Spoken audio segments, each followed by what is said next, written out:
everyone, welcome to Nature's Simple Fix. Now today we're going to be going ahead and making one of my favorite potatoes, garlic and rosemary broasted potatoes. Now if you haven't already gotten started on some of the ingredients that I listed on there because you didn't know the amounts yet, we're going to run through that right now. Again, with the spices, a lot of it I just tend to throw in there, so I'm just giving you a guesstimate of to how much I put in there. You can always put more or less according to your taste. So we're going to start out with those wonderful potatoes. I like to use red potatoes. You can use Yukon Gold potatoes if you want to. You can use purple potatoes if you want to. And one thing you want to make sure you do is cut them in quarters. So they're obviously in very bite-sized pieces, a little small, but not real tiny like the little chunks you would use for hash browns. Now, I use approximately 2 to 3 pounds of potatoes. That, again, that's up to you. If you want to use less, make sure you cut my recipe in half, though. Now, I also like to use fresh potatoes if you can get them at your market. That's not always possible. Right now, these actually, even though this is Ohio and we're in, February now? Wow, that flew by. But even though we're in February now and you shouldn't be able to have fresh potatoes in Ohio, these came from one of our local orchards, so they're still left over from the previous fall, and they taste amazing, so much better than the grocery store. Now, the first ingredient we're going to start with after we go ahead and chop those is going to be your olive oil again. So again, it's approximately 2 to 3 tablespoons, maybe a little more if you need it. But before I go dump that in there, we're going to go through all the ingredients again. Now, you can use fresh onion if you like. This is one of those rare dishes, aside from my eggs. I also do the same thing, where I use freeze-dried onions. Now, you'll notice the only ingredient on the back of the bottle says freeze-dried onions. So, how can it be bad for you? You're still getting a solid onion in there. So, I like to use the red onions for that, to use in the roasted potatoes. Again, you can use regular onions if you prefer sweet onions. Sweet onions is one of my personal favorites. And again, garlic. I already have mine chopped again, and I use a lot, hence why they're called garlic and rosemary potatoes. So there's approximately 4 large cloves of garlic that I've already chopped. Now again, I have my rosemary already chopped, and some of you are going to say, what do you mean you have to chop rosemary? I use fresh, and believe it or not, it is the only spice that we leave outside that continues to grow even in the snow. I've never been able to figure that one out, but I'm not going to complain about it because it's my favorite spice to use in potatoes. So, if you prefer using the crushed one that you can already buy at the grocery store, that's fine. As you can see, I actually do have it. It's almost empty, though. Now, I use approximately 2 tablespoons. I know that's a lot. So, again, you don't want to use that much. Just use 1 tablespoon. Now, this time I've got a little bit of fresh thyme in there. Mixed in with it. That's up to you. This is going to be my first time trying it, so we'll see if I like it or not. Who knows? I'm always open for trying something, though, because you never know. You might find out you really like it. Now, again, it's a very small amount of the thyme I used, though, about 1 to 2 teaspoons. And again, I'm sorry, I forgot to mention with the fresh thyme. Amazing enough, this is one of the things that my mom was able to continue growing in the sunroom. So it is technically indoors. But at night, it's not heated, so it still gets pretty cold in there, and it looks amazing. So who would have known we could grow a few of those? I have a few chives that are still left, but the rest of them are gone, so now I had to go with freeze-dried chives again. You can also get them fresh chopped in the grocery store, which works really well. And again, I use 1 to 2 tablespoons. Salt and pepper. That's a given, but I just use a grinder and just add a little bit. So if you're actually wanting to measure, probably 1 to 2 teaspoons of pepper or just 1 teaspoon of salt. And again, with the salt, I'm going to sprinkle a little bit in there to start with, but what you want to do is wait until they're baking, and when you're about 5 minutes before you're done, pulling them out and spreading a little more of that salt on then, because what happens when you're cooking, especially potatoes and soup, when you add that salt right away, it's just going to soak right in there, and when you go to taste it, you're going to think, oh, it doesn't have that much salt on it. You're just going to keep sprinkling more and more. So if you wait until you're almost done with it, it will have a lot more flavor to it without adding as much salt. So again, onion powder, garlic powder, approximately 1 to 2 teaspoons. And one of my favorite secret ingredients, not really so secret now though, is it?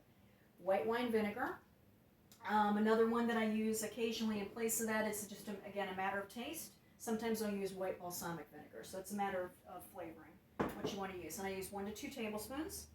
And then, of course, I've got my spray olive oil to spray my pan off, which, again, I've already done. Now, I'm going to show you one more thing before we get started. This was something my mom wanted to pass on, but she's a little camera shy, so she won't come in here and tell you herself. This is rosemary that she cut off the vine outside, put it in water, and it is actually growing. And you'll notice if I bring this a little closer, it is actually rooting. So when summer rolls around and you decide maybe yours didn't last outside like ours did, and you want to plant some more, you can go ahead and put it in your pot and plant it. And you've done it, and you have had access to it all winter long too. So no complaints there, right?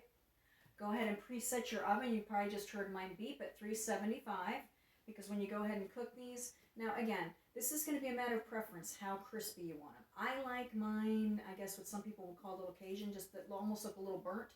So I cook mine for approximately 45 minutes. You may not want to make them that long, so I usually say approximately 30 to 45 minutes. You're going to flip them halfway through. So we're going to go ahead and start with that olive oil. And again, I just pour, I'm telling you approximately how much I use. It looks like I'm pouring a lot more than it is. That's why I like to use the little wine stopper.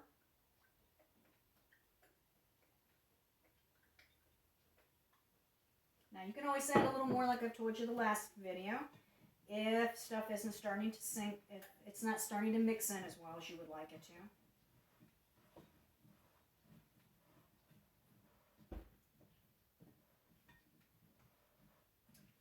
You want to make sure you really mix that in well before you start adding your spices.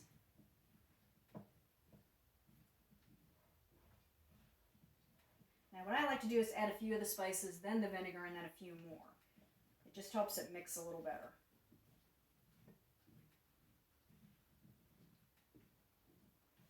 But once you see all the potatoes starting to look a little coated, that's when you're going to start adding your dry ingredients, your spices. So I'm going to start with the onion. And again, I know I told you a measurement, but I still just pour.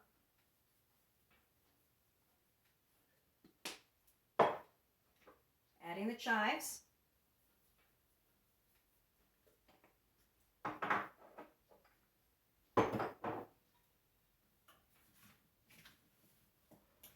And again, mixing those in. You'll notice the coloring as they start to stick to the potatoes.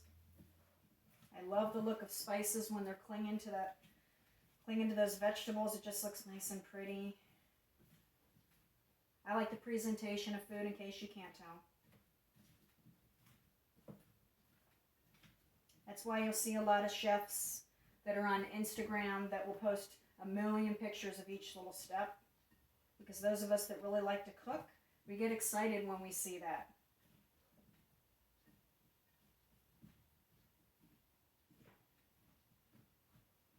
All right, I'm going to stop a minute and I'm going to add my rosemary and thyme.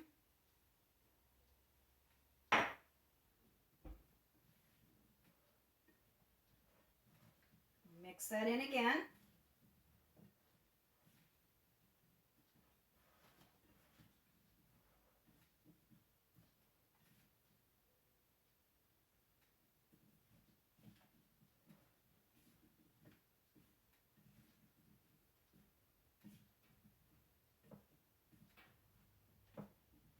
Now the nice thing I like about these potatoes, as I said earlier, aside from the fact that they're one of my favorites, is they're good for breakfast or for dinner.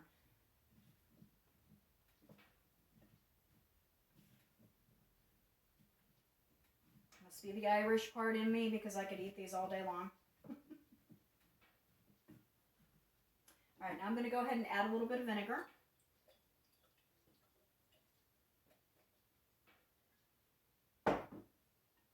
And before I mix that, I'm going to go ahead and add my onion and garlic powder.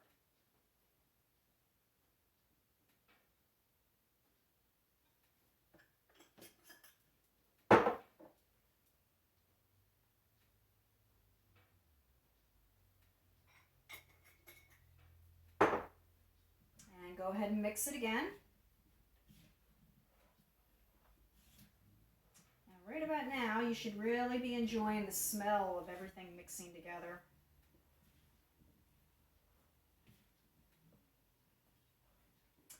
Earlier today, we had a plumber over that had to work a little bit in my bathroom. I'm sure they just loved the smell of the garlic all over the house. No matter how many things I chop up, I can guarantee you when I'm chopping up garlic, that's all you can smell. I love the smell of garlic, but not everybody does.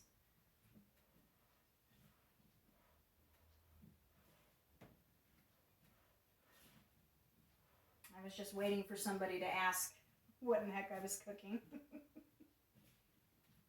Since I've had people do that before when they show up and I'm in the middle of this. All right, now we're going to go ahead and add pepper.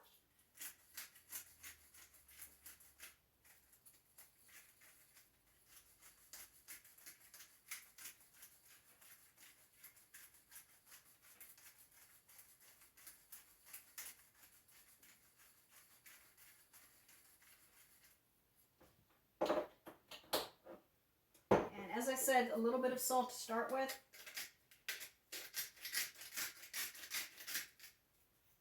And then you can go add more later.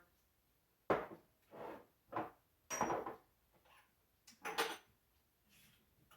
I think I'm going to go ahead and add a little more vinegar now.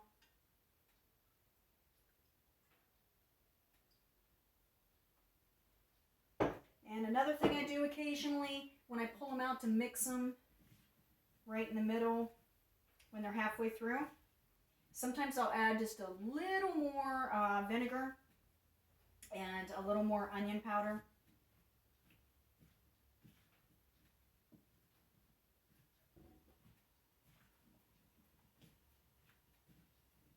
All right, the last thing I'm going to mix in, because I really want it to cling nice and well to these potatoes, is going to be my garlic.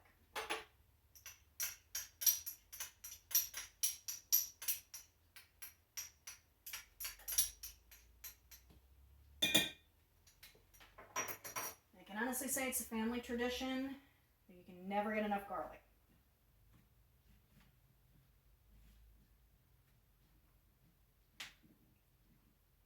And if you're thinking, oh, I don't want to use fresh garlic, I don't like to chop garlic, you can buy the freeze-dried garlic too. I have that also, which I occasionally use when I don't have the time to chop a lot.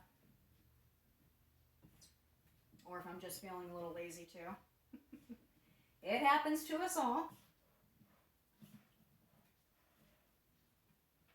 Now you can use the dehydrated, but it's going to soak up some of your ingredients, which is why I don't choose to use it in my potatoes.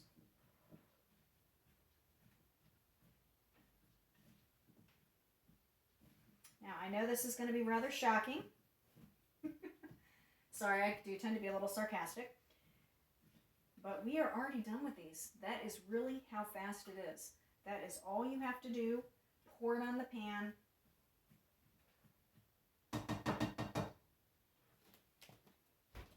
And this is what they look like. Now, for those who are wondering, well, before she did a video, said at the end she was going to do another 1-minute video showing the finished product. I did originally do that, and then I went back and deleted it for one simple reason. I thought, why is somebody going to want to go back online just because I don't know how to pause a video and restart to show you when it's done? Or I don't want to waste your time having you sit here for 10, 20, 30 minutes, however long it takes me to finish. So what I did was took one of my pictures that I posted a while ago on Facebook and put a picture of what it looks like finished. So you can, it's same aesthetic. You're still going to see what it looks like when it's done. So that's the same thing we'll be doing with this. I have another picture that I posted a long time ago when I was making my broasted potatoes along with my sweet potato and black bean mini sliders. So we'll get to the sliders eventually. That's something I usually make in the summertime. But the next video I'm going to put up will be vegan bacon. And I think if I honestly had found this a long time ago, I would have given up bacon a long time ago, long before I went vegan. Because it's something you really don't want to add to your health, to continue to eat bacon with the cholesterol and everything else that's in it. So it's a good way to get your bacon fix and actually get something that's good for you, because the basis of it is coconut flakes. So we're going to go ahead and pour this in your pan.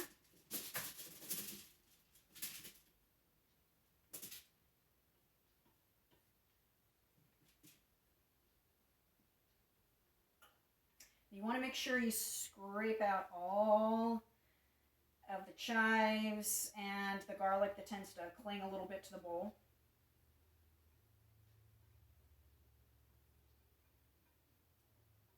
You may notice I use a lot of old-fashioned cooking tools because they've been in the family for a long time, and that's what I like. I don't necessarily need all the new updated stuff. And frankly, you don't need that to cook. What you need is a good passion for cooking. The rest comes with cooking. You get used to what you like and what you don't like to use. Now again, you want to make sure you spread those all out so that they're not overlapping.